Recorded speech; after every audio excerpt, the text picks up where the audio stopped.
race at a total of 4 Citroens this weekend. And Tom Coronel, the stalwart of the World Touring Car Championship.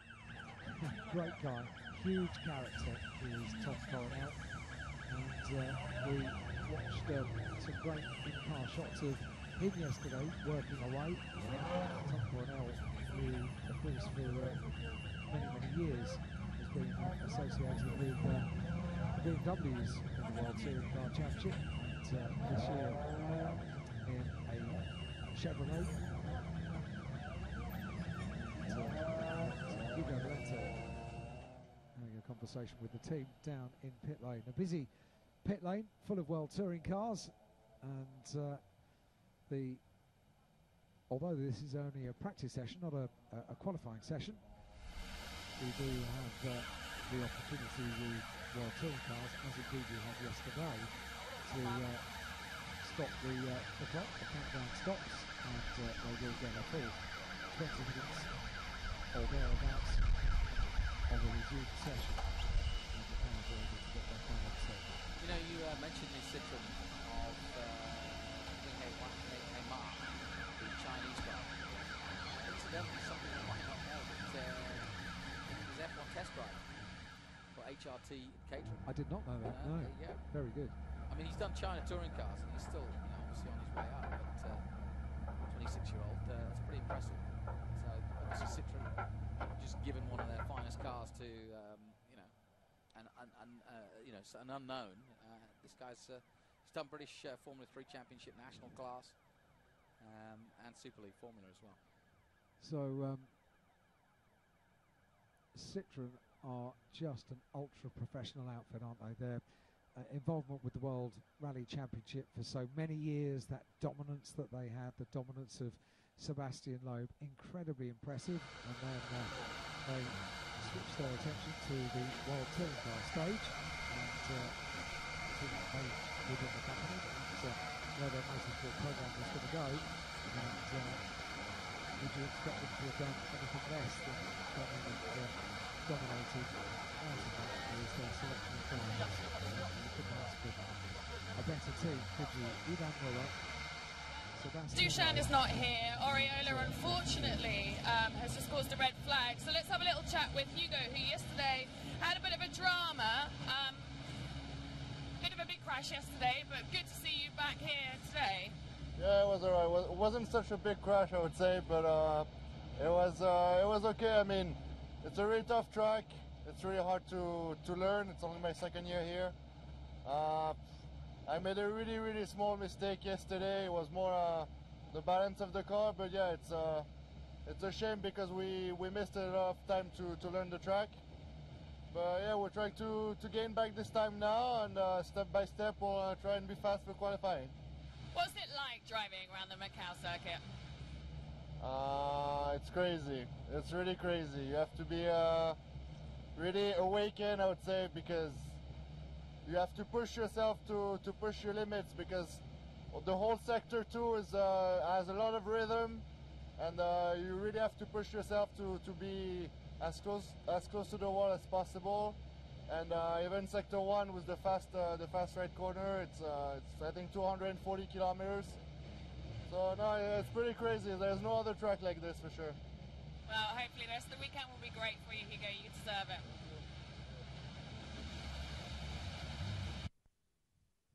So there you have it.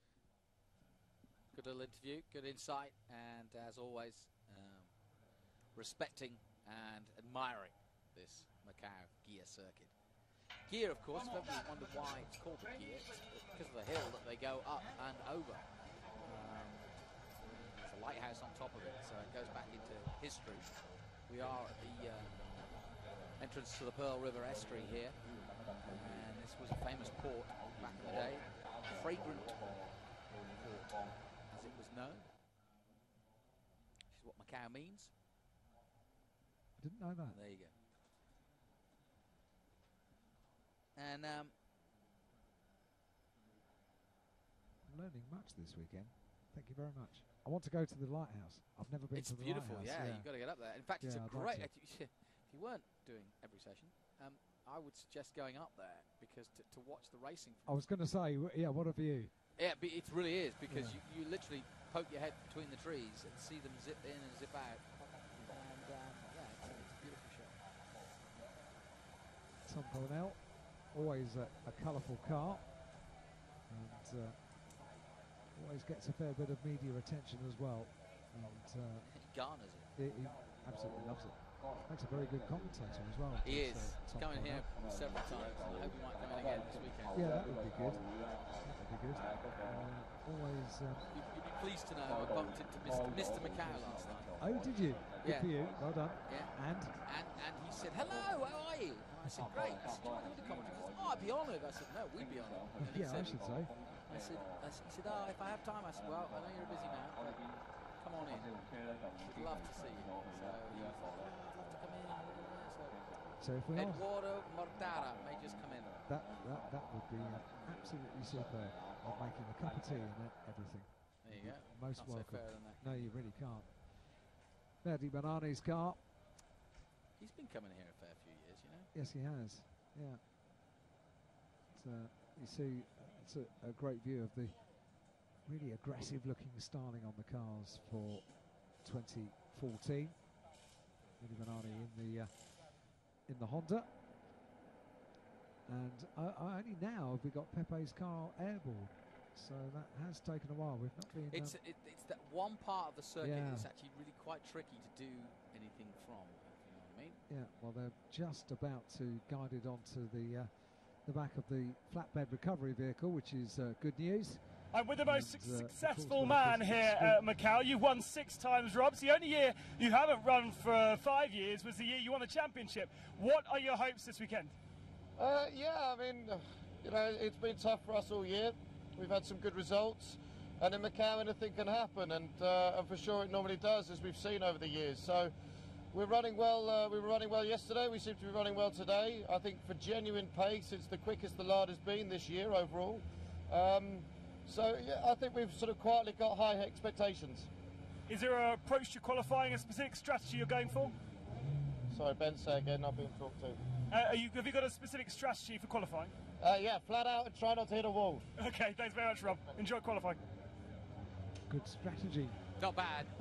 I love Rob. He's got a great sense of humour. But he's, I mean, you know, on the one hand, you know, he's being flippant. On the other, that's exactly the right thing. Yeah, I mean, it really is. There is no other, you know, no other way of looking at it. It's a strange one when you look at the fact that Rob Huff is, I think, the second most winning driver in world touring cars, and I remember his first break to get into touring cars was as a result of winning a one-make championship, winning the Seat Cupra Championship, and the prize that year was a year in the WTCC the following year. Launched his career. What an amazing, I think we all knew at the time that it was an amazing prize, but to have launched a career the like of it, just that one break, just that one opportunity that was afforded to Rob, and he has seized the opportunity and made the most of it, and what an excellent job he's done. A great all-rounder is Rob. Super on the mic and super in the car as well. Here we go. We're about to get the session back underway as Pepe's car is No time wasted. unceremoniously taken play.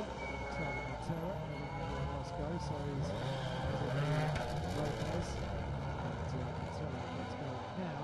And he's hanging all the way back to the rear of the field before he goes out on circuit, because it is quite busy. They've now got the job to do all over again. Cars getting heat into the tyres and brakes, getting them to working temperature, and then we can begin to see not time at all yet. Albeit Lopez is the car which has gone quickest, the Argentinian, 2:26. A full 20 minutes of the session remaining, and so they head up once again to the top part of the circuit.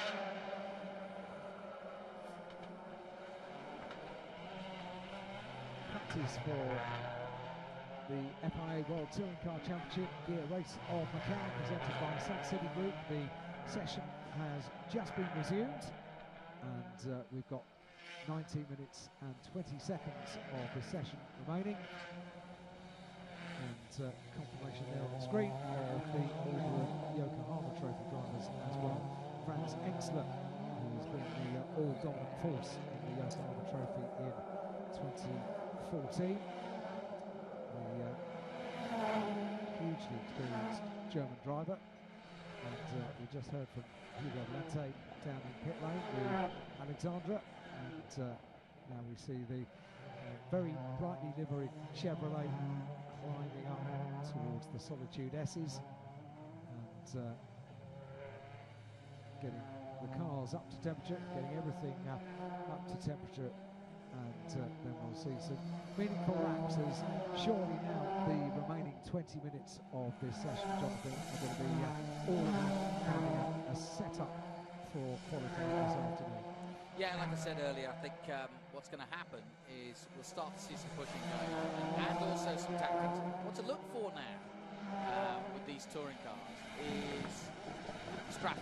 This is where the engineers come into play, because effectively there are two schools of thought here. One is get a tow, get down the front straight, get some extra speed, get that top speed up, and therefore get that lap time down. The other is get some clean air, which is exactly what Muller's done. And just go out on your own, don't get anybody towing you, get your lap in, and then you can work with the rest of the team. Muller, as you can see, pushing hard now, and look at the gap he's pulled on the Honda as they head down towards Lisboa.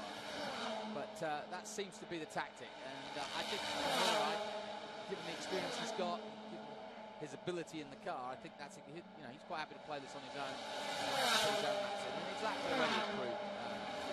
He's fast enough. It's the guys that need a tow, that sort of midfield, that will be waiting. But what you don't want, in Muller's case, as we're on board with him now, is to come up from here on in to a slower car on the race line. Worse still, it's fine coming up to a slower car because most of them will get out of the way. The marshalling's good. They'll put the blue flags out, or sorry, they'll put the flags letting him know that he's coming. But the worst possible scenario is to come onto the car on the racing line that is going no better than himself. It's just a slower car. Shots a great shot once again of Ivan Muller, not only on board but also those shots of him working at the wheel of the car. And he's got something, a bit of plastic or paper or something at the back of the car. Hopefully that's not going to hinder the cooling of the car too much. Shouldn't. No, we've got, I would say, more perfect conditions, haven't we? Nice cool ambient temperature, that's good for the engines. It also doesn't work the tyres overly much. As Ivan Muller makes his way down from the Makaó hairpin. He's currently second in this practice session, a 2:27.811. Sebastian Loeb, 2:28.487. He's doing his normal job, he's doing Wales at the moment. Yeah. Cold, windy Wales. I think he probably would be, yeah. Impressed with Montiero, he always goes well here. And he's full fastest session so far.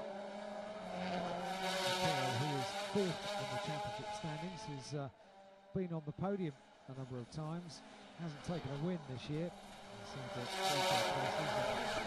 second place in the Honda. The world champ, the first man to go under the 127s, that's Lopez, 226.965. There you see confirmation. Two purple sections there in that lap. And Loeb goes second, so it's starting to heat up. Mislic goes third place ahead of Muller. Nani fifth, Tarquini, Montiero up in the top 8. Just ahead of Mar Coronel. Mar, in fact, was involved in an incident yesterday which brought out red flag. 10th at the moment. Thompson struggling a little bit. Didn't get clear laps. A little bit. Was disappointed with his day. And will improve on 11th overall. Ahead of Chilton. Morbidelli in 13th position. You already mentioned Morbidelli So Gianni Morbidelli, also of course an ex-Formula 1 driver, down in 11th position. Tom Cornell in 10th. Tom Chilton in 9th position.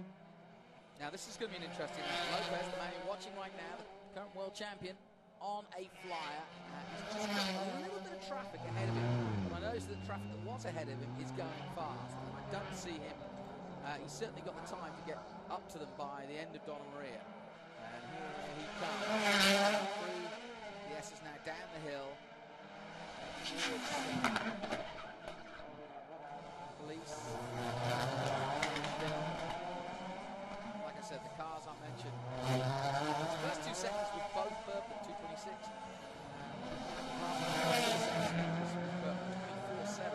And that's some 3/10 quicker than he's up on his own time, right? Hey, he comes down to make those are the 2 cars I mentioned in front of you, of him. And as he exits the Belco and heads down towards Fisherman's, he'll have a good clear run, and they won't be a factor now because he's not going to catch them until they get onto the final straight, which is here, and they're not a factor because he can get past the inside of them unless they're in his way at our bend. I don't see it, to be honest.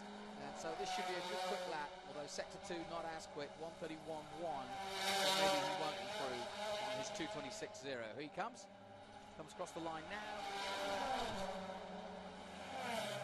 and no, does not improve. 2:26.205. It was Tarquini in front, and he pulled off into the pit lane. So now in shot we had 2 of the Citroens, 4 of the 4 Citroens, and if ever you were going to be launched into a team for their first year in World Touring cars, with some pretty formidable teammates, it would be Lopez this year.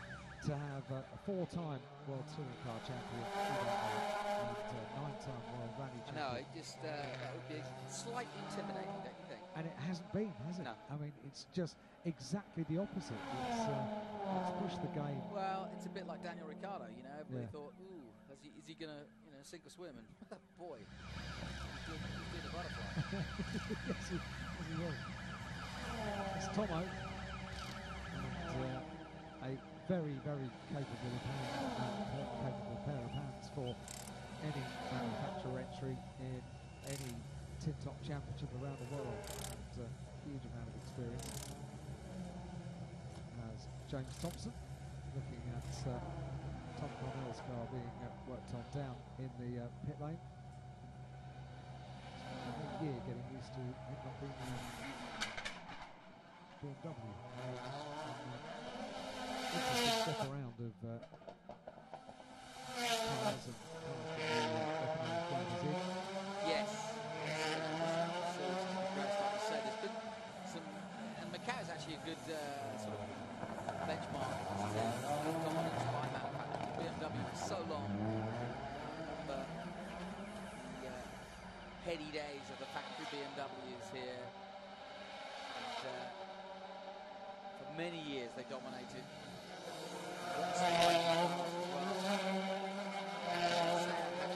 Chevrolet had theirs, and looks as though Citroën got their dance.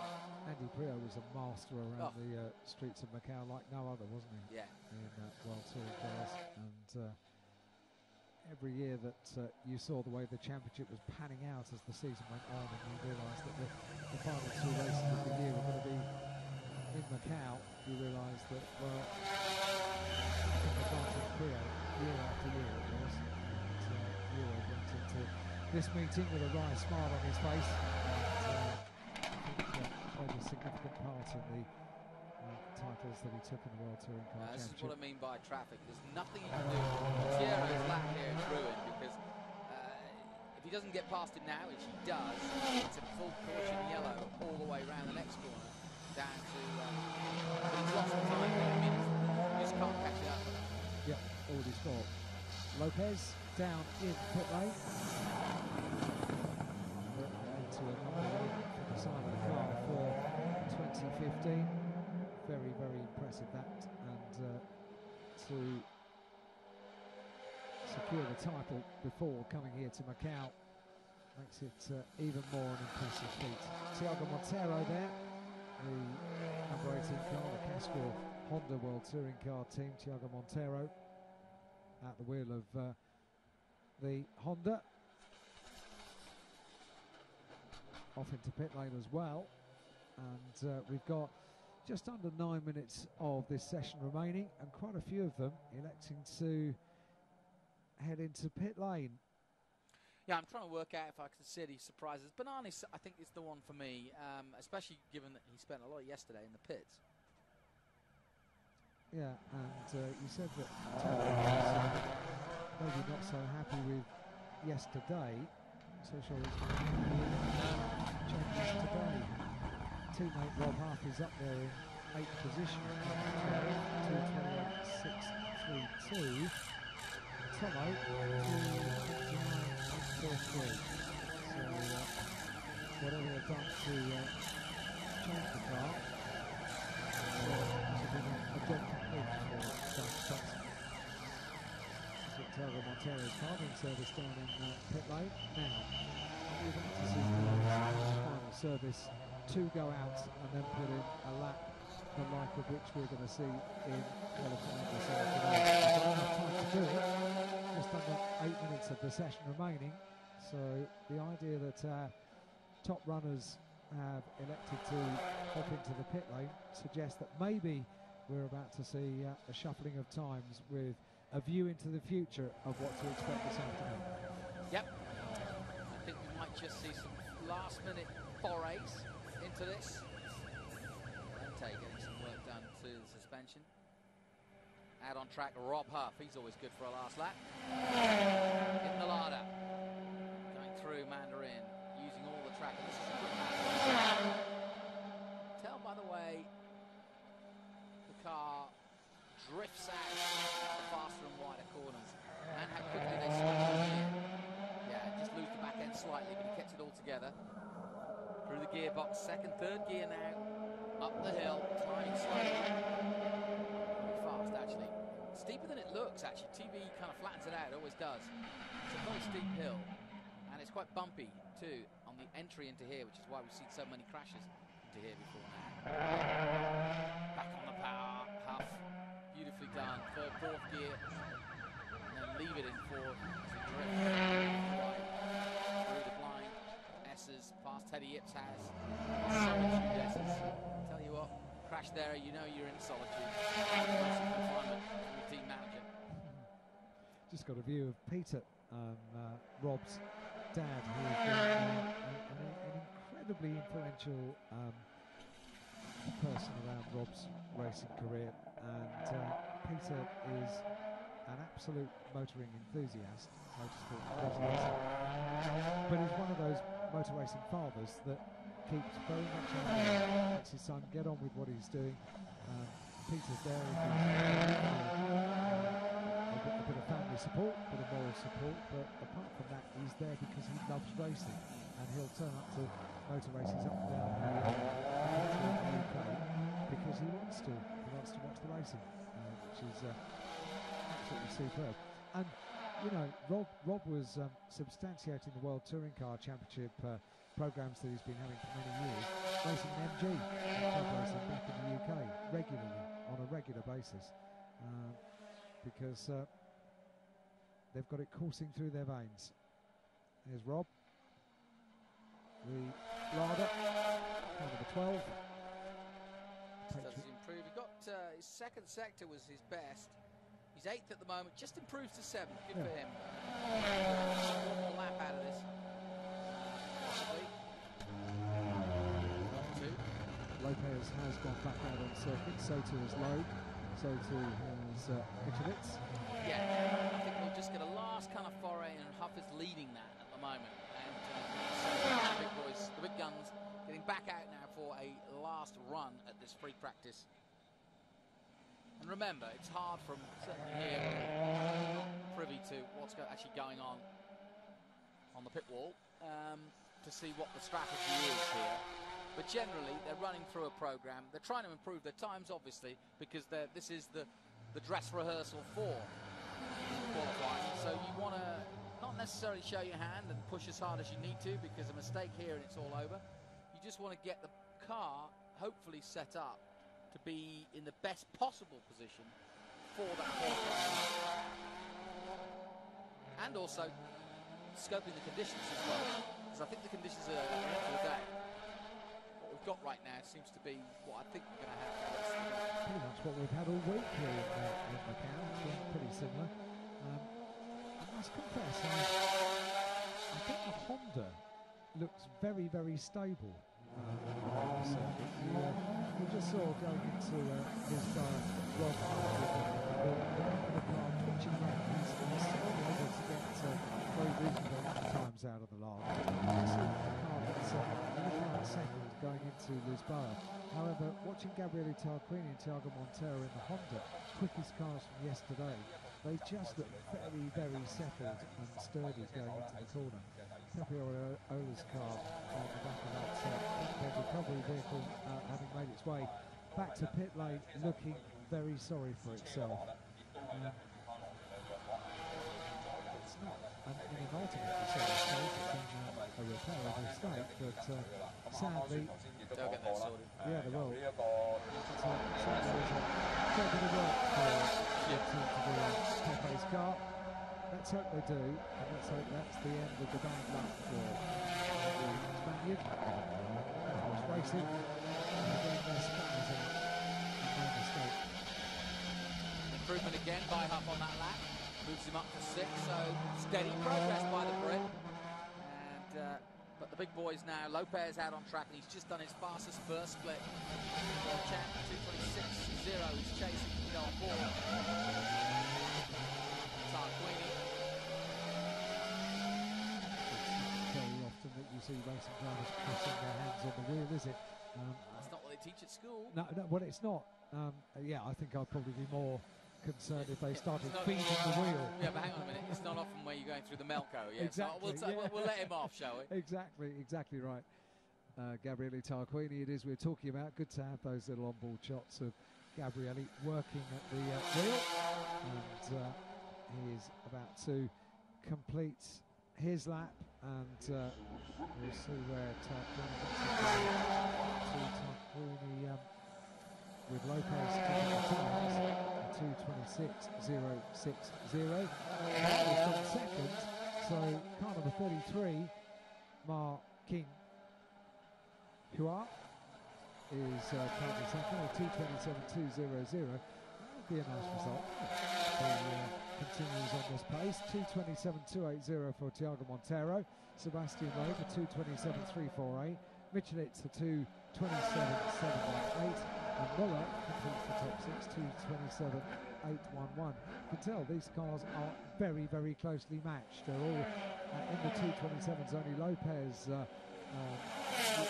remaining supreme at the top of the times, a full 1 second quicker than Mar in second place. 2:27.200 second place time.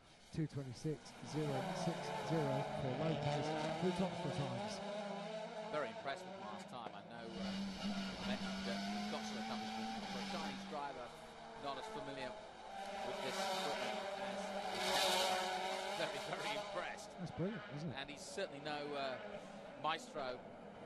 He's driven here, but he's no maestro around Makaó at all. Far from it, but it will do his aspirations and career no harm at all if he's able to secure a good race weekend here in Makaó. And ahead of the qualifying session, it's looking very neat and tidy indeed. 2:27.200, and he's just done an overall best set to 1. So as we thought, it was going to be quicker and quicker towards the end of the session as they began to look at setups for qualifying, and indeed it is. Last opportunity with the checker flag out. Yeah. Okay, he's got the inside line and they've seen him. Finally, yep. Get past and stay on the same pace, but he's done it. Down towards Melco then. Last time, clock was ticked down to 0. And Lopez nicely through the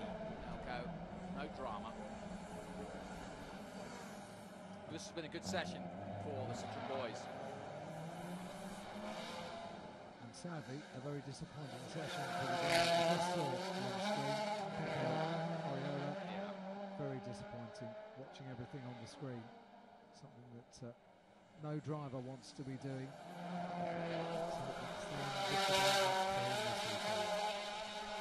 Lopez, top of the times, 2:26.060. Yeah, doesn't improve on what he hoped to, but he came close. He got a couple of first sectors that were quick. Mars on another lap, actually, at the moment. Yeah. He's just got the fastest 24.6, which was still out there too. He's done his fastest first sector, 24.7. So he's actually on a similar pace to Mar. So the two Citroen boys, it's going to be neck and neck between them as they come to finish this lap. So there's Loeb.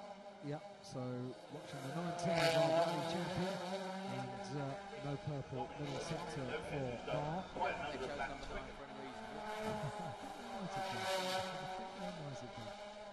Just to remind us, because I always have a problem. I always used to do this at the end of the year, interviewing on the I think it's 9. Start-finish ramp. It is 9, yeah. But I always used to think, how many is it now? Hang on. I'll just say multiple. That'll work. Tarquini rounds up to 3rd, getting ahead of Montiero and Loeb. So yeah, that was a good lap that Tarquini put in. 2:27.245. So good enough for 3rd.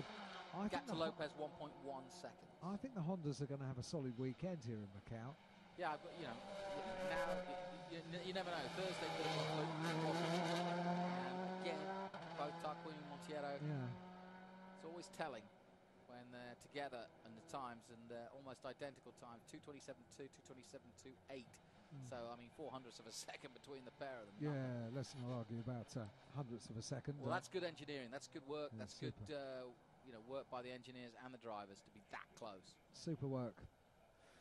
So onwards into the pit lane. Mehdi Banani brings the 25 Honda into pit lane. And as far as the FIA World Touring cars are concerned, we were talking about liveries yesterday, by the way. Michelitz's car looks absolutely stunning, doesn't it? Yeah. That frozen finish on the car. And it goes well with the helmet, everything, the whole thing. Yeah, super. Absolutely super. Saw that in the ball yesterday. Really does look very impressive. Hugo Valente, interesting insight we got during the red flag period during that qualifying session. Here in his thoughts weekend. But it's Lopez top. Driving like the champion he is. And Muller, well, look at the data. doesn't look too straight.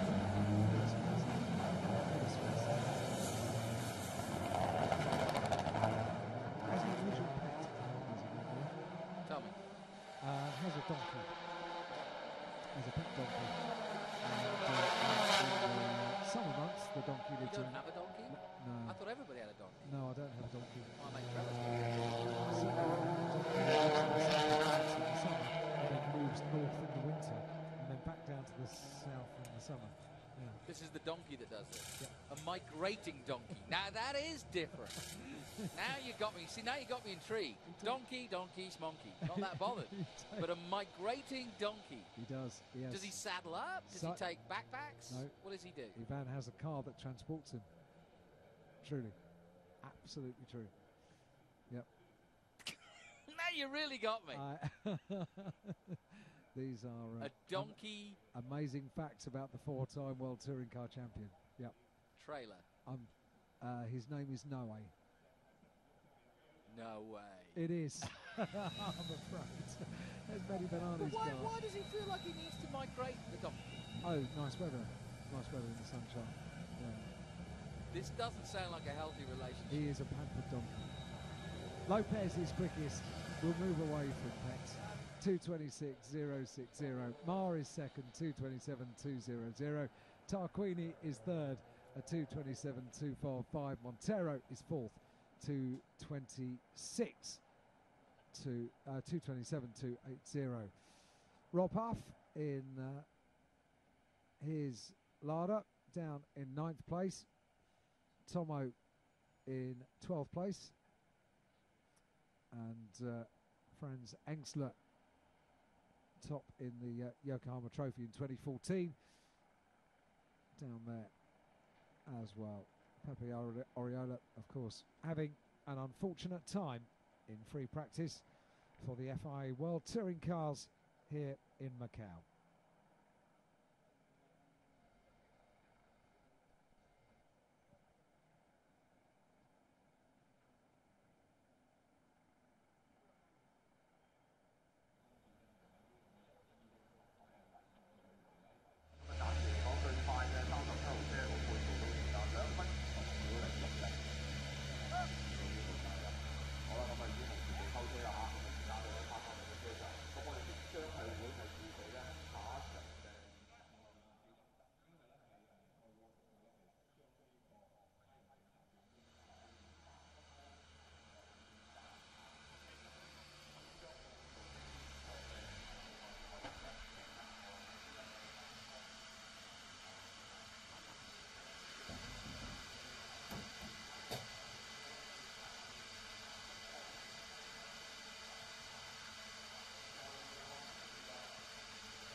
So, Pachito Lopez, fastest in the final practice session. A hot session for you.